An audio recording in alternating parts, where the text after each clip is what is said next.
Kopi 1000 Inspirasi.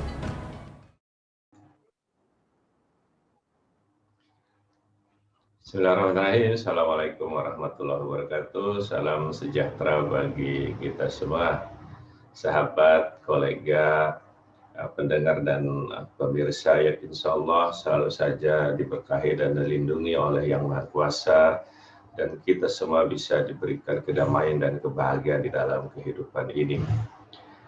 Pada saat saya melakukan apa yang saya sebut kemarin adalah mensortir barang-barang yang sudah dianggap tidak berharga lagi, atau barang-barang yang sebenarnya secara fungsional tidak lagi banyak kita sentuh dan kita perlukan, tetapi kemudian banyak menempati sudut-sudut ruangan dan tempat di lemari, di ruangan kita, dan seterusnya. Sehingga usaha mensortir itu memang ternyata juga tidak pekerjaan yang mudah pada saat memilah dan memilih barang-barang itu. Karena ada barang-barang yang memang tidak kita sentuh, tidak kita pakai, tidak kita gunakan, tapi dia mempunyai nilai-nilai sejarah atau historis lah. Istilahnya yang sering saya sebutkan adalah mempunyai remember history terhadap peristiwa kejadian-kejadian di masa lalu yang patut untuk kita kenang dan dijadikan kenangan dalam kehidupan kita.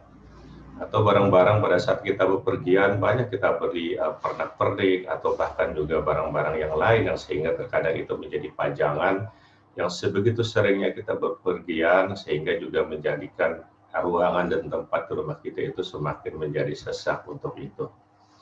Nah, oleh karena itulah memang ya pada saat kita melakukan mensortir itu ya perlu diskusi, baik diskusi dengan diri sendiri maupun juga dengan keluarga kita. Karena rumah kan bukan saja milik kita sendiri, tetapi juga milik bersama, ada istri, ada anak, mungkin di dalam keluarga kita, itu perlu didiskusikan. Oleh karena itulah saya mencoba mendiskusikannya ini, lalu kemudian memilih, ya dalam tanda petik memilah menjadi 3 kategori besar. Ada barang-barang yang memang sepakat untuk kita singkirkan, baik itu didermakan ya karena memang masih bagus dan nilai fungsionalnya juga bagus untuk orang lain, tetapi untuk kita tidak begitu berfungsi lagi sebenarnya ya. Jadi ada yang kita buang yang memang udah rusak atau tidak bisa dipakai lagi, dan itu juga harus kita buang. Jadi ada barang yang memang kategorinya yang kita dermakan dan sepakat juga untuk kita hilangkan dari tempat dan ruangan kita. Ada barang-barang yang kita sepakat juga masih kita gunakan ya, masih kita gunakan dan harus ada juga masih di dalam rumah kita, di dalam sudut ruangan kita, di dalam lemari kita.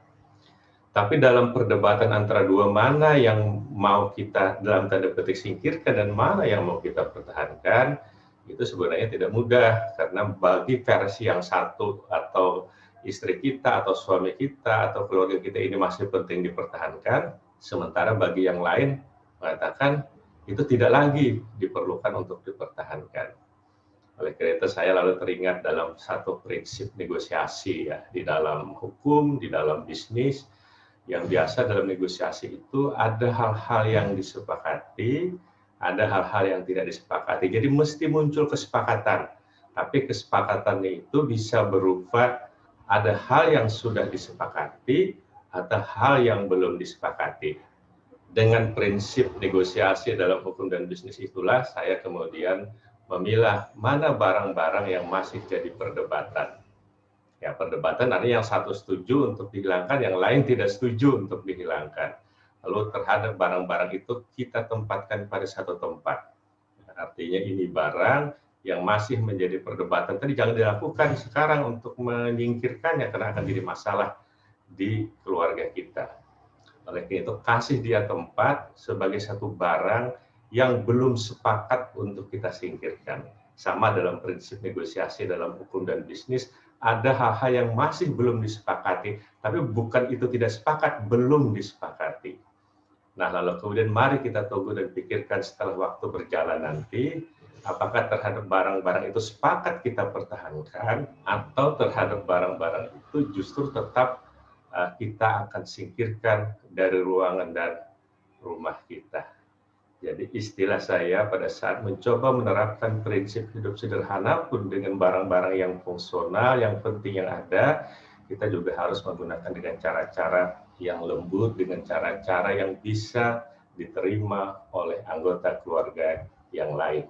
Karena ini berkenaan dengan sikap dan prinsip di dalam kesederhanaan, tidak saja yang kita lakukan untuk diri kita sendiri, tetapi juga untuk keluarga yang lain. Ini cerita saya dalam Seruput Kopi Inspirasi pagi hari ini. Terima kasih. Assalamualaikum warahmatullahi wabarakatuh.